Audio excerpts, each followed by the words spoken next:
Apa beza Facebook Ads dengan Google Ads? Kalau anda nak tahu, jom tengok video pada hari ini.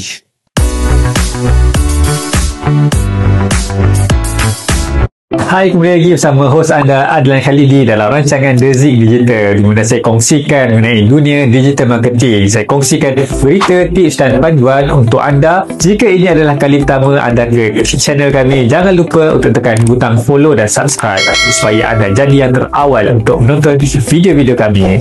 Hari ini kita akan sentuh mengenai beza antara Google Ads dan Facebook Ads. Apa yang anda kena tahu, okay? So, hari ini kita tengok Google Ads versus Facebook Ads.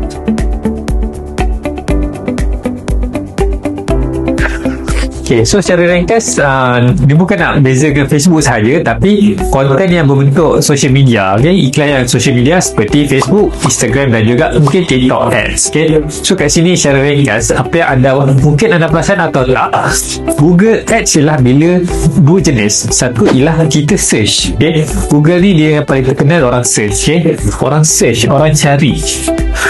Okay, siapa cari siapa? Okay, so biasanya user ataupun pengguna, kita mencari sesuatu produk atau servis yang kita perlukan untuk selesaikan masalah kita pada waktu itu. Okay, kita sedangkan sama ada kita desperate ataupun sangat terdesak lah untuk dapatkan servis dan produk tersebut. Okay, kalau ada setengah orang dia sakit lutut kan, so dia akan search dekat dalam Google, okay, ubat sakit lutut ke, krim sakit lutut ke kan, ataupun yang mungkin popular juga, orang nak cari masalah sebab kereta dia rosak kat tepi jalan, tak boleh nak start, so dia akan search servis siapa yang boleh datang tengokkan kereta dia. Mungkin masalah bateri kan, kalau bateri rosak, fahamlah masalah bateri, so dia akan cari orang yang boleh tukar bateri.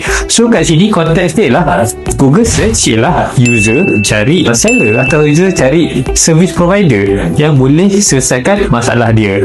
Okay, so kat sini kita sebut sebagai pull, maksudnya menarik orang ke dalam website kita. So itulah beza paling utama, iaitu Facebook Ads ialah mainly dia berbentuk display, okay? Dia berbentuk display, okay? Dia display sambil kita tengah scroll social media kita, sambil kita browse kan, kita scroll feed kan, so tiba-tiba iklan tu muncul ataupun dia display, dia muncul tanpa kita sangka lah. Sebenarnya kita dah boleh agak dah, kalau kita scroll, biasanya algoritma dia lebih kurang anda scroll 5 konten, anda akan dapat satu iklan. Tapi sekarang ni tak tahu, mungkin competition agak agresif, anda scroll 5 kali, keluar iklan 2 kali, lepas tu baru scroll 5 konten, 2 iklan. So secara ringkas memang itu dia. Facebook ataupun Instagram ataupun TikTok, dia adalah display, dia muncul berdasarkan apa yang kita target lah. Sebelum ni 10 tahun lepas ataupun 12 tahun lepas, masa Facebook mula-mula popular, dari segi targeting masih banyak lagi kita boleh buat. Kita boleh pilih berdasarkan interest dia minat sukan ke, dia minat aktiviti hiburan ke, dia minat macam-macam lah, dia suka menonton channel ni ke, dia suka menonton ataupun macam-macam. Tapi sekarang ni memang Facebook dia dah limit kan. So sekarang ni kalau anda buat Facebook Ads, anda Facebook, Instagram, TikTok Ads, anda kena design iklan tersebut. Dia dah agak jadi general, okay? So dia bukan berdasarkan demografi yang kita setting, interest, psikografi semua tu. Yang kita boleh set mungkin lah, kalau anda bisnes servis, anda boleh set berdasarkan lokasi lah, kan, berdasarkan lokasi ataupun radius yang kita nak. Tapi bila buat iklan kat Facebook ni, anda akan pastikan iklan tersebut boleh secara broad. Tentunya anda nak jual produk kepada orang muda ataupun orang yang bekerja ataupun ibu bapa ataupun kepada orang tua, iklan tersebut kena jelas, kena mention lah kan, supaya orang tua dia tahu iklan ni memang untuk dia. So dia ada memang banyak lagi secara teknikal, tetapi secara ringkas apa yang saya boleh share bila buat Facebook ataupun social media ads, dia berbentuk display, kita munculkan iklan, dan kalau orang tu suka, baru dia tekan. Ataupun konsep satu lagi ialah macam brochure lah kan.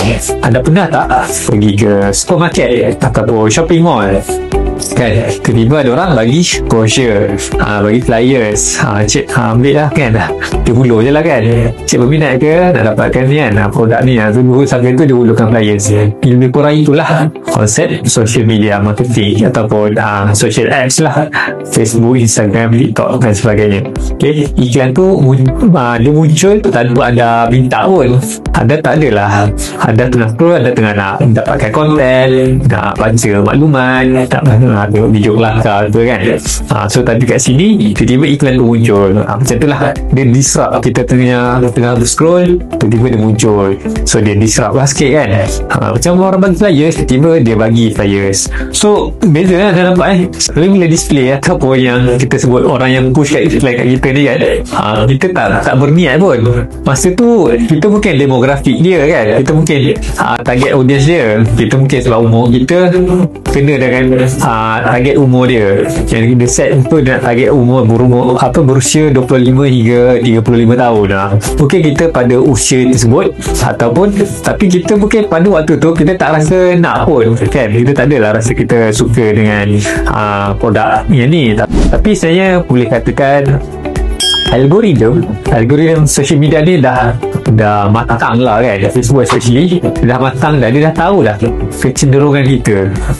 Contohnya dia tahu, kita pernah tengok satu iklan berkaitan dengan produk ataupun software ke apa, lepas tu iklan-iklan yang berkaitan dengan software ni akan menderu-deru, akan selalu muncul dekat feed kita. So dia punya, walaupun kita tak set sangat secara advertiser, kita mungkin tak set interest orang apa, tapi AI ataupun algoritma social media dia dah tahu dah, kalau orang ni tengok video pasal software atau servis atau produk ni sampai habis, kemungkinan orang tu tengah minat ataupun tengah mencari, tengah mencari produk tersebut. So dia display, maksudnya dia lebih smart lah berbanding 10-15 tahun yang dulu. Iklan di social media dia lebih smart, dia berdasarkan kita punya engagement terhadap tu. Tetapi tak dinafikan ada masanya kalau iklan kita baru nak start, dia akan takes time sikit lah nak mencari. Beza dengan Google Ads ni, orang tu memang tengah mencari, orang tu tengah mencari servis ataupun produk tersebut, tinggal iklan siapa yang muncul, iklan siapa muncul paling atas, iklan siapa muncul paling kerap. So kat sinilah siapa yang spend ke iklan, dia akan dapat leads, dia akan dapat sales. So tu cara ringkas untuk video pada hari ini. Jika anda suka belajar mengenai marketing, anda jangan lupa tekan butang follow dan subscribe di bawah. Kita akan jumpa lagi dalam video akan datang. Bye.